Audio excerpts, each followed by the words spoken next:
Et maintenant dans les douleurs de l'enfant. Il a fait des années, il était seul. Il sentait la solitude.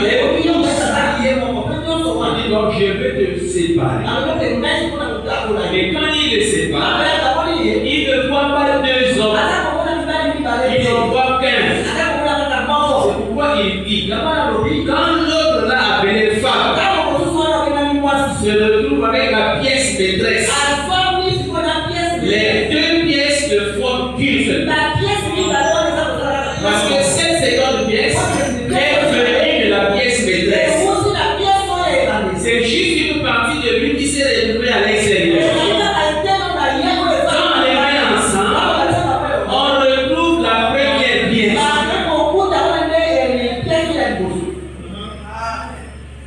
C'est ça l'origine. Comment est-ce qu'il a fait ces choses à lui? Est-ce que nous marchons ensemble? Amen. Est-ce que jusqu'ici ça va? Amen. Donc voilà le point, l'origine. Il ne s'agit pas de deux êtres, mais il s'agit d'un seul être, mais qui pour des besoins a été séparé. Mais combien même elle a été séparée? On dit il n'y a pas deux, il n'y a qu'un seul être. C'est pourquoi même le mot femme, la personne qui nous a fait connaître le mot femme, il dit de la même manière que j'ai nommé les autres animaux, je nomme celle-ci que je qualifie d'être mon os, que je qualifie d'être ma chair.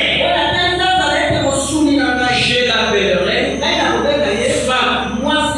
Ce qui revient à dire qu'elle a été tirée de moi. C'est ça l'expression femme. L'expression femme en elle-même signifie qu'elle a été prise de l'homme.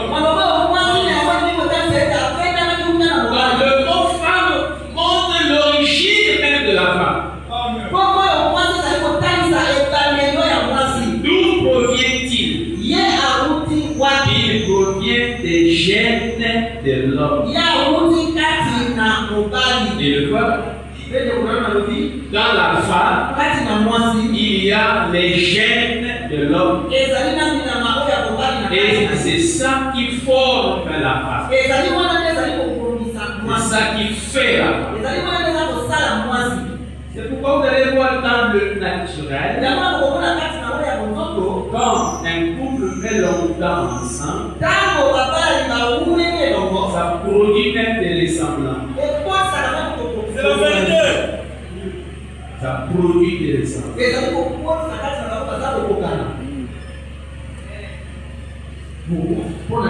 Parce que dans la femme, il y a les gènes.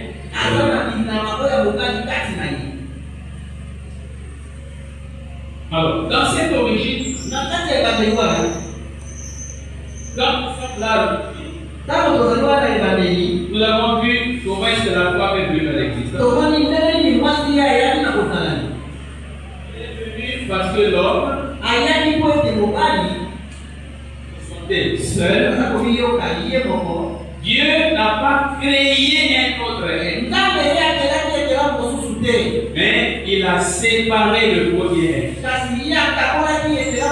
juste pour permettre à celui-ci de parler avec quelqu'un, de communiquer avec une personne, de ne pas se sentir seul. Et c'est ce que Dieu venait de faire. Il a pris une côté, une côte et il a formé la femme. Est-ce que c'est clair? Alors, nous avons ici ces êtres-là qui sont là. Nous allons maintenant définir le mot mariage. Et ça va nous conduire à comprendre qu'est-ce que le mariage.